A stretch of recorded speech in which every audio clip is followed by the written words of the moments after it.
दोस्तों, क्या आप चाहते हैं कि आपका अपने गुस्से पे कंट्रोल रहे, आप स्ट्रेसफुल सिचुएशन को भी शांति से काम होके डील कर पाएं, बिना गुस्सा किए या कोई ऐसी बात बोले जो आपका कहने का इंटेंशन नहीं था बट आपके मुंह से निकल गई? तो ये वीडियो आप ही के लिए है, क्योंकि एक्सेसिव एंगर का मेन कॉज होता है रिलेशनशिप्स में प्रॉब्लम्स, वर्क प्लेस का स्ट्रेस या सिंपली एक अनफुलफिल्ड लाइफ, जिसका रिजल्ट होता है गुस्सा। और इसका शिकार फिर हमारे आसपास के लोग बनते हैं। बल्कि कई बार तो लोग अपने गुस्से की वजह से अपने रिलेशंस और इवन अपनी पूरी लाइफ भी डिस्ट्रॉय कर देते हैं। इवन एक स्टडी में सामने आया कि रोड रेज की वजह से होने वाले एक्सीडेंट्स का most of the time prime reason anger ही होता है। मगर हाँ, कभी कभार गुस्सा आना नेचुरल है, लेकिन बेफालतू में छोटी छोटी बात पे हर समय गुस्सा करने से ना ही हमारे गुस्से की कोई वैल्यू करता है और ना ही हमारी। खुद ही सोचो, आखिर कौन एक एंग्री और फ्रस्ट्रेटेड इंसान को पसंद करता है? हर कोई एक चिल आउट पर्सन के साथ रहना पसंद करता है। तो हम यहाँ उस एंगर की बात कर रहे हैं जो एंगर आपकी डे टू डे लाइफ को खराब करता है, आपके टेम्पर को हमेशा हाई रखता है और कोई भी आपको इजीली गुस्सा दिला सकता है। तो हम आपको ऐसे तरीके बताएंगे जिसकी हेल्प से आप अपने एंगर को कंट्रोल कर पाओगे।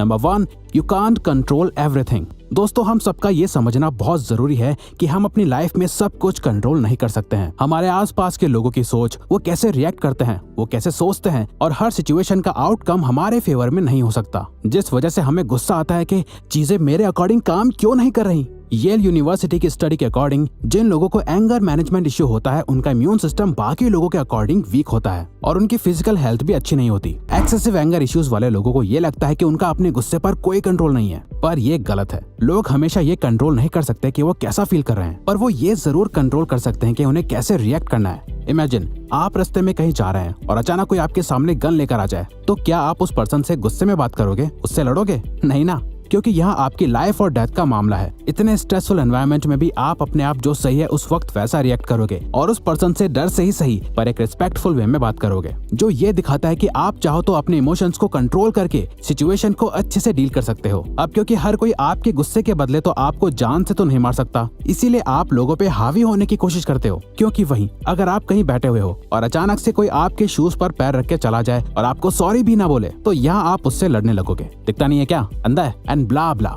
पर देखा जाए तो यहाँ आप चाहो तो अपने इमोशंस को अपने ऊपर हावी ना होने दो और चुपचाप अपने शूज को साफ कर लो, ये सोचते हुए कि कोई बात नहीं, हो सकता है वो पर्सन जल्दी में हो और उसने रियलाइज ही नहीं किया हो। तो नेक्स्ट टाइम आपको जब भी गुस्सा आए तो एक डीप ब्रेथ लो और ये सोचो कि आप इसे कंट्रोल कर सकते हो और एक बेटर वे में रिएक्ट कर सकते हो। तो डेली लाइफ में इतना लो सेल्फ कंट्रोल मत रखो कि किसी की थोड़ी सी भी गलती से आप काफी गुस्से में आ जाओ। बस ये सोचो कि मैं सब कुछ और लोगों को कंट्रोल नहीं कर सकता, बट हाँ, मैं खुद को और अपने रिएक्शंस को कंट्रोल कर सकता हूँ। बस यही मैं कंट्रोल कर सकता हूँ।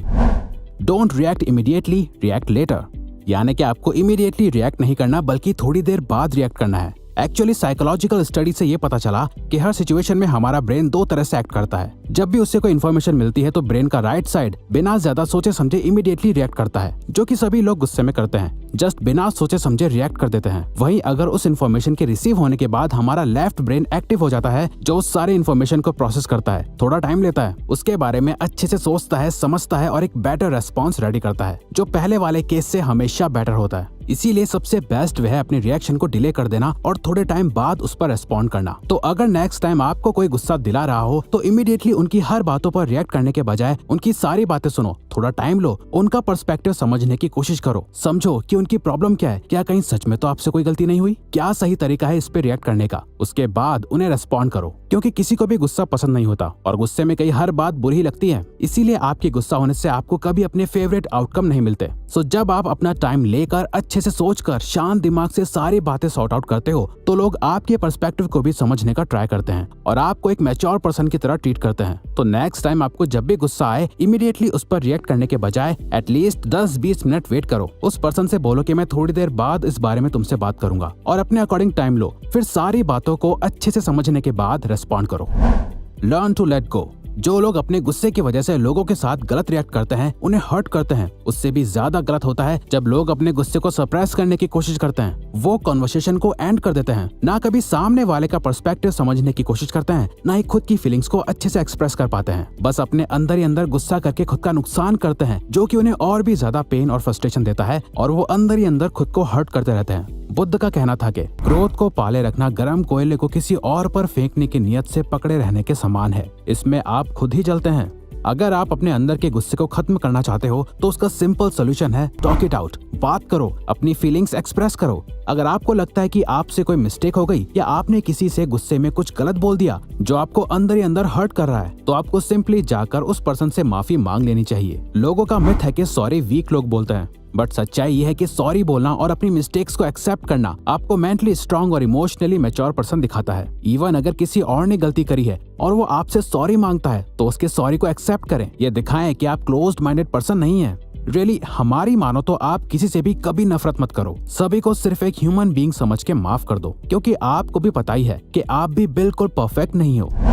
They want your reaction। कई बार हमारा एंगर सिर्फ इंटरनल नहीं होता। हमारे गुस्से की वजह कई बार कुछ लोगों का हमें प्रोवोक करना भी होता है ताकि हम गुस्सा हो जाएं और उन्हें वो रिएक्शन दे जो वो चाहते हैं। और हम जाने अनजाने में ऐसे लोगों की बातों से प्रोवोक होकर गुस्से में रिएक्ट करते हैं। फिर हमें इसके लिए खुद ही बुरा फील होता है कि मुझे कितना गुस्सा आता है, और ये गुस्सा हमारी पर्सनैलिटी का पार्ट बन जाता है। इसीलिए ये आइडेंटिफाई करना जरूरी है कि आपकी गुस्से का रीजन आपकी कुछ इनसिक्योरिटीज और फियर्स हैं या फिर कोई एक्सटर्नल फैक्टर है जो आपको गुस्सा होने पर मजबूर करता है। आप उसे ठीक करो। जस्ट इमेजिन आप एक पार्टी में गए और कोई सबके सामने आपका मजाक उड़ाने लगा, आपकी इंसल्ट करने लगा, तो आपने कभी सोचा कि वो पर्सन ऐसा क्यों कर रहा है, उसका मोटिव क्या है? वेल, वो चाहता है कि आप उसकी बातों पर गुस्सा करो और वैसे ही रिएक्ट करो जैसा वो चाहता है। तो इसमें सामने वाले पर्सन की ही जीत होती है, और आपके आसपास वाले लोग भी आपको फिर बाद में इसीलिए कहते हैं कि यार हम उसे जानते हैं कि वो कैसा है, वो तो है ही बेवकूफ, बट तुझे उसकी बात पर रिएक्ट नहीं करना चाहिए था, या तुझे अपना लेवल नहीं गिराना चाहिए था। बट वहीं अगर आप कॉन्फिडेंटली रेस्पॉन्ड करते हो, उसकी बातों का जवाब देते हो बिना गुस्सा किए, तो ये शो करता है कि आप मेंटली कितने ज्यादा स्ट्रांग हो। अब यहाँ हम आपको शरीफ बनने के लिए नहीं कह रहे, बल्कि कैसे रिएक्ट करना चाहिए वो बता रहे हैं, क्योंकि लोग उसी को पोक करते हैं जिससे रिएक्शन मिलता है, और जिससे नहीं मिलता उस पे और ज्यादा एनर्जी ना वेस्ट किए वो खुद ही चले जाते हैं। Try to do things without creating drama. Drama create करने से चीजें और खराब ही होती हैं। अब कुछ लोग नॉर्मल होने वाली बात पे भी ड्रामा क्रिएट करते हैं, और वहीं कुछ लोग ड्रामा से दूर रहते हैं, जिन्हें लाइट माइंडेड लोग कहा जाता है। यानी कि आप हमेशा ट्राई करो कि आप जितनी भी बातें करो या कुछ भी करो, वो बिना कोई ड्रामा क्रिएट हुए हो सके।